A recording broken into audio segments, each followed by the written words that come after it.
Es jueves de la historia de Emilio.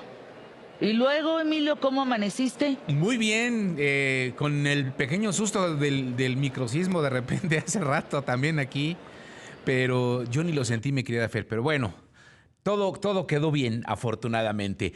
Mi querida Fer, pues vamos a platicar hoy de una historia, de un episodio en nuestro país que ha sido no borrado, pero casi olvidado.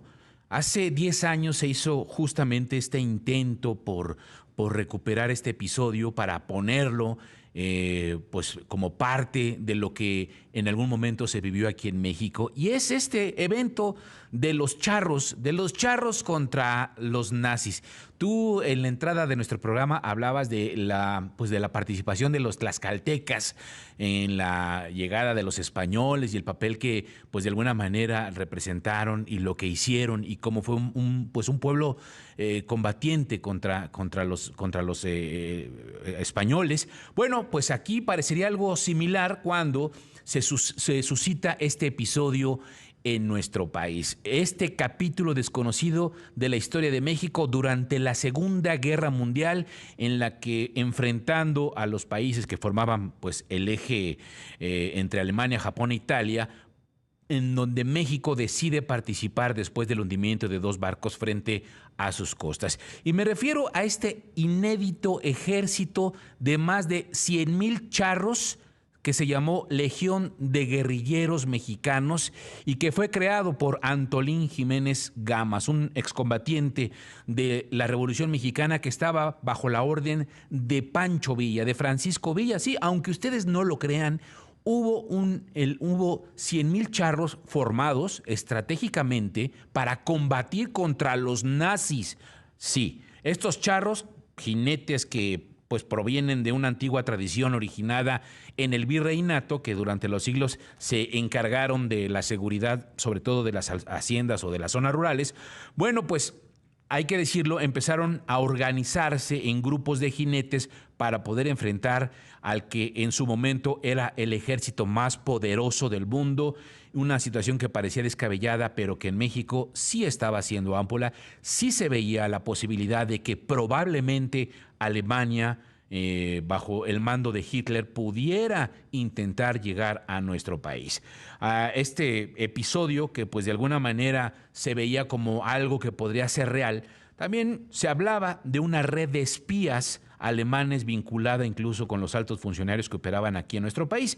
Incluso hay un libro que se llama Los nazis en México, de Juan Alberto Cedillo, que cuenta y explica cuál era la posición de México en esos años, en esa época, en el momento que se estaba suscitando la Segunda Guerra Mundial, y sobre todo pues la visión que tenía Hitler en el interés de poder tener petróleo. Y bueno, pues ¿hacia dónde volteó? Volteó hacia México. Entonces la intención era que quizá México le podría proporcionar ese petróleo para poder continuar en la guerra. Además existía una marcada simpatía, eso hay que recordarlo, por el Partido Nacional Socialista por parte de algunos intelectuales de nuestro país que, bueno, pues de alguna forma sí tenían ciertos vínculos, sí tenían cierta simpatía hacia lo que se estaba suscitando en principio en la Segunda Guerra Mundial. Pero la situación cambia el 13 de mayo de 1942, cuando el petrolero Potrero del Llano es hundido en el Golfo de México y 7 días después, una semana después,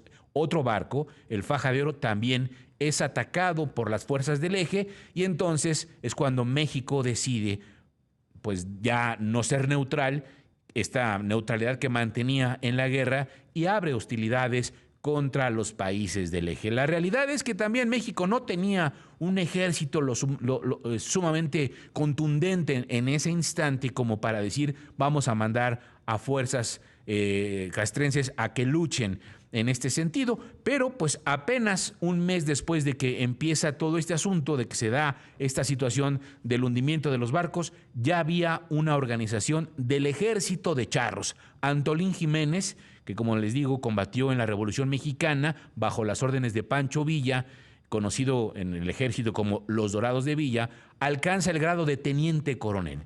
Y cuando se retiró, se acercó a la logia masónica, que le abrió las puertas a los círculos políticos del país, fue elegido diputado 3 veces, no consecutivas. Lo extraño y lo raro es que lo hizo por Oaxaca, a pesar de que él nació en Tabasco.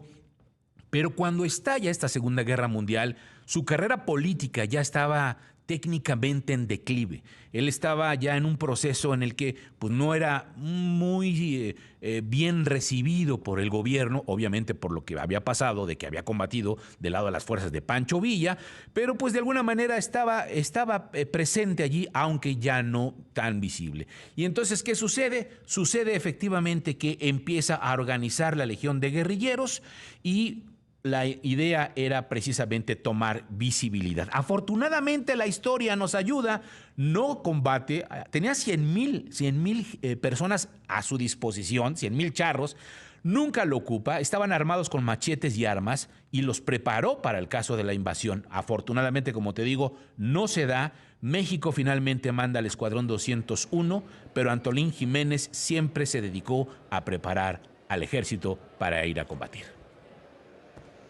Bueno, pues esta historia que contó Emilio el día de hoy la platica y es parte del documental Matria, realizado por Fernando Llanos, mi querido Emilio, que vale muchísimo la pena, que él es nieto, entiendo, de Antolín Jiménez, ¿correcto? Sí, y justo se estrenó precisamente hace 10 años.